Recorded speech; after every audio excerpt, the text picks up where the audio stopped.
Tilly Akua Nipaa na mpanyifo sem yetiti abete no na ne cha no na esanse obi akono de ye ndompo nsunti no mepa mo nchen wo mo fiefie mo suku mo asore ana metimi ache wo wanko na bipo na mebisa wo sem odo ye wo medo wedua ne na wo pepa no ye Nua Ne Sen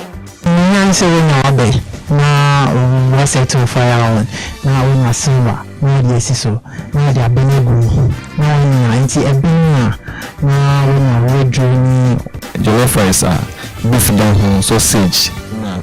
chicken na roasting na send na guy pan so sa how to know Nua Ne Sen na esanse wo sade mo ye ni nyawuti no kame ho etua de bia every Monday e wo ODARTEYGH TV exclusive so na yensia eduane nia Nua Ne Sen na what so special food